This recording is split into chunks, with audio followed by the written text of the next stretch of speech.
Hello out there, all my YouTube people. I'm coming to you from my living room today.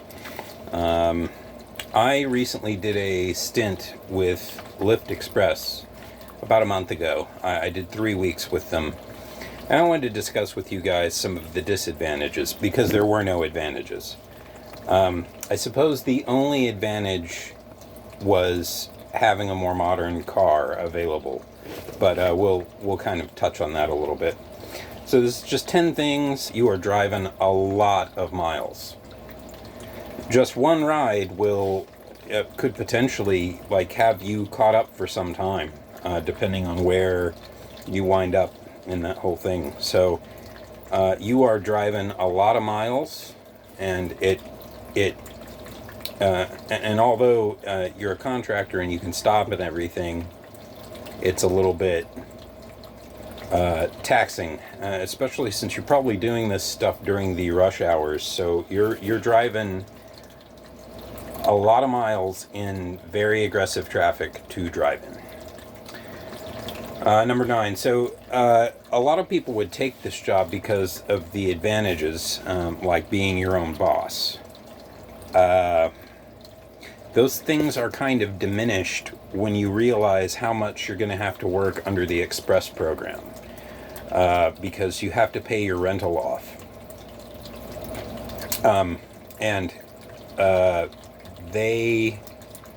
It's expensive. We'll get to that. It's expensive, and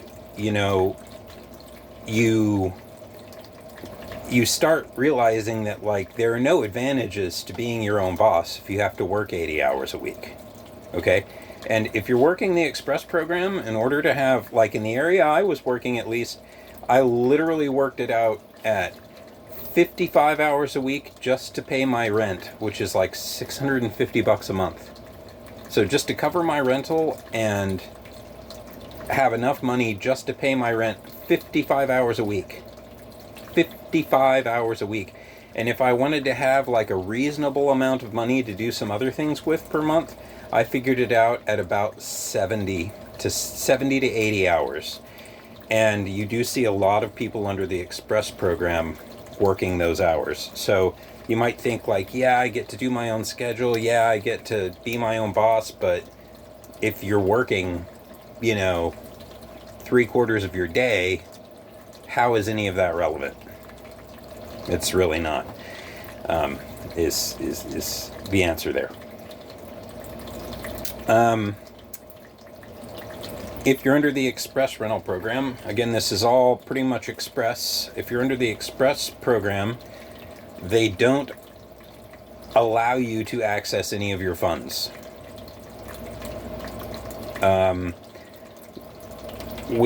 So say your rental is $311 a week, okay?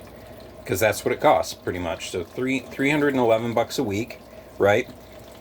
You do not get to touch a penny, not one single penny of what you've made, until A, you have covered the cost of the rental, and B, you have met their ride quota. So they actually hit you with 2 quotas. You have to hit a certain number of rides per week, and you have to cover the rental. It's not one or the other. It's not hit these 20 rides and we'll call the rental good, or cover the rental and don't worry about the rides, right? It's not one or the other. It's that's how it's set up. And basically, if you're doing this job because you have no job and you've just come up with enough money to pay your deposit and everything to get into the program, and you are penniless, you are absolutely 100% fucked. They are not going to give you any fuel, and boy, you're going to spend a lot of it. That would be another little corollary I'm going to throw in here, is that probably the vehicle you've gotten isn't as fuel efficient as you'd like, right? The Nissan Rogue I had, if I filled the tank up with E15, only had 300 miles of range. Okay? A Tesla gets farther than that. All right? And if you drive 30 miles, let's say, to pick up your customer, and then they want to go all the way back across that area to the other side of it, you're looking at like an hour and a half on the road and, 90 miles of driving, potentially. So you could pretty much use up half your fuel with one ride if they went a certain way. There's literally, like, you literally cannot do the express program and be penniless. You've got to have like $500 to kind of get going on this thing, or you have to have a credit card that's not maxed out that you can get fuel on, and stuff like that. So then the other thing is the express fee, okay? Because you get on the site and it says it's $174 per month, or per week, right? It's $174 per week, right? And it's like, oh yeah, I mean, that doesn't seem, too bad, right?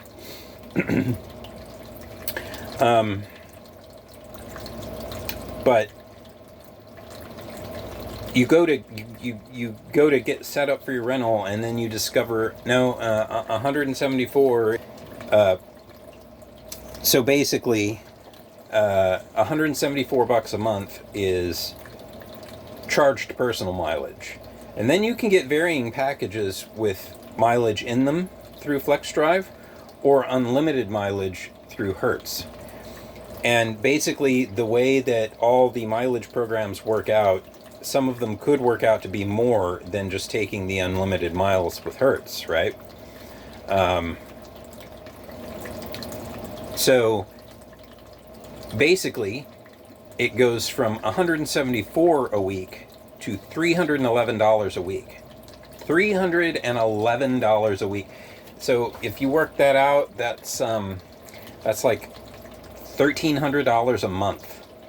$1,300 a month just for this vehicle, and there are a couple of things that they don't do that make using it for personal stuff a little more difficult.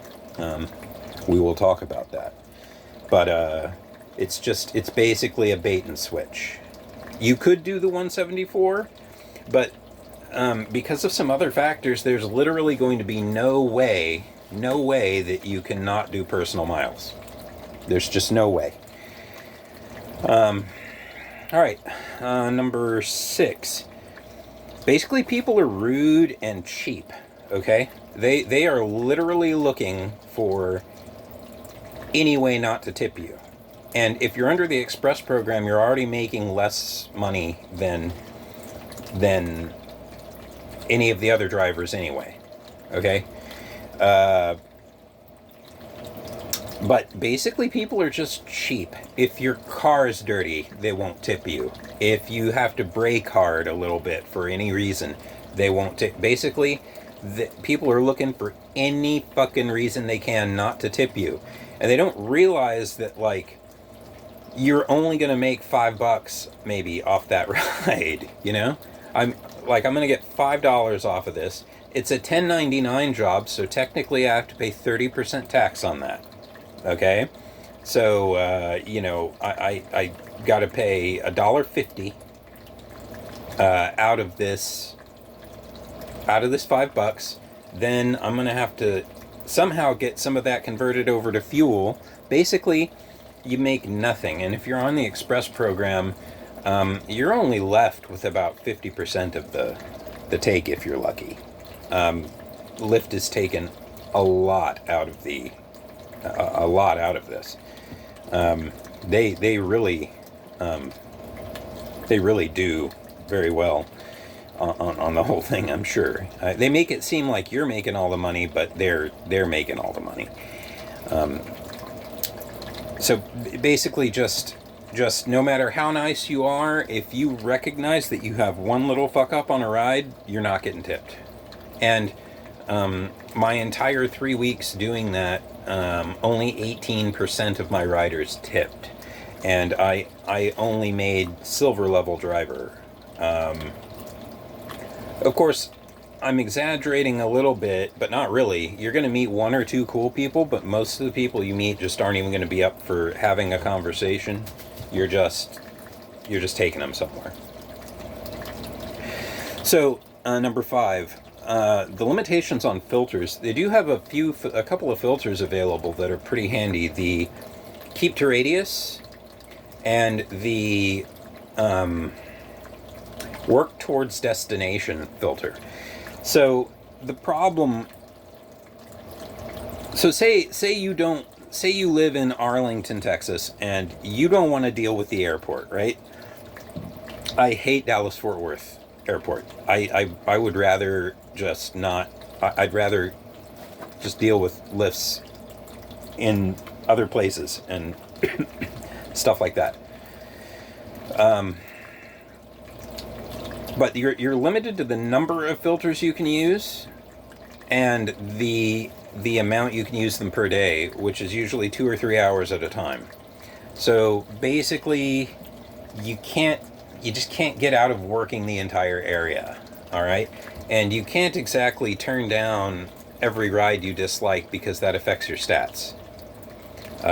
So they're kind of taking that power to be your own boss away from you again by saying, okay, if you want to work in this area, that's fine, but you can only do that for a few hours. So you have to either be satisfied working, just 6 hours a day, and sort of and ideally, I think that will come to that, is that's why people want to do jobs like this. They either can't get a regular job or they want more freedom. So some of these things seem really counterintuitive to it. And so I already kind of mentioned this. So because of those things, you just can't always avoid certain areas. Okay, you might want to just not go certain places, like maybe because they're dangerous, maybe because they're the airport and it's just a pain in the ass to you, and dealing with they don't pay for tolls and stuff like that. So every time you go in the airport and out, that's a toll that you're going to have to pay for.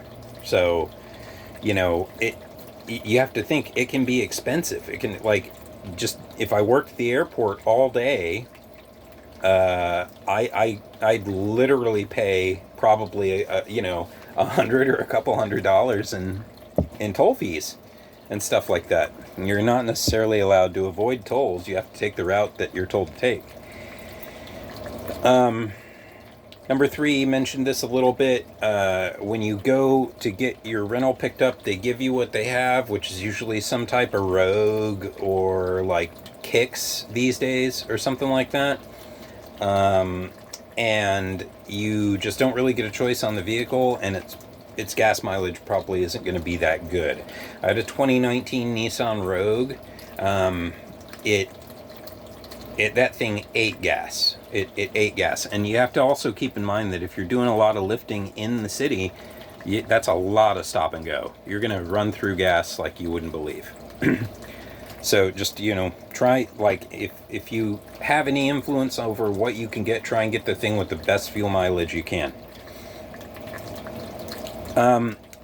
Number 2 is, again, because they're not helping you with fuel, you're literally trying to make this job work, and you're having to pawn stuff to buy fuel. Okay, if you have to spend an enormous amount of money to get into this job, there's the initial deposit, and stuff like that.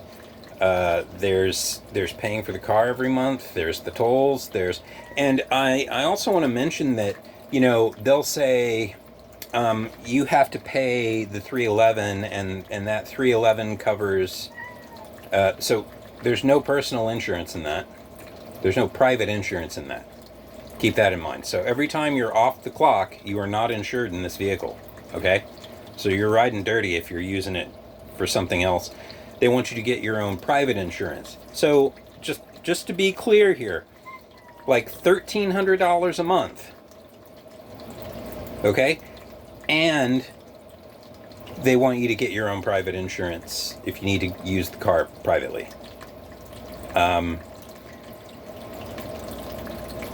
And then on top of that, you're having to pawn your guitars and shit. just to be able to afford fuel and to eat and things like that. It's basically just almost a scam. It seems like a scam. And then my last point is, who really wants to work? Does anyone want to work 50 to 80 hours a week? I don't. I never have wanted to work like that. I don't want to work 40 hours a week. I don't see why anyone wants to work that much. The thought that we have to devote a third of our lives to work is completely fucked up. But, chances are you're trying to do this because you want a little more freedom and flexibility in your life and your schedule and things like that. But frankly, at least under the Express program, you would have to work so much that none of that would matter. None of it. That meme that's been going around of the Uber driver, the Dilbert one, where the Uber driver is like, hey, if I work 75 hours a week, I can pay my rent. That's literally true. Like, you just don't realize as a writer what these people are having to go through. But yeah, is there really that much flexibility if you're having to work, 70, 80 hours a week? And if you're kind of trying to work at the busier times, those are, pretty much 2 times a day. Between 6 and 10 a.m. and between, say, 2 to like 5 or 6 p.m. Maybe a little later here and there. There's overnight and stuff like that with bars letting out and all this and that and the other. But so you just misstated fees. It looks to me like you're paying for insurance twice, because the 311's to pay for commercial insurance, and then if you look at what you get charged per ride, it says that it's charging you for insurance also. That's on top of that 311. So I don't know. I don't think that this is really a legitimate job. Anyway, let me know what you guys think. I'll be happy to answer any questions about it that you like. Going on run and signing out.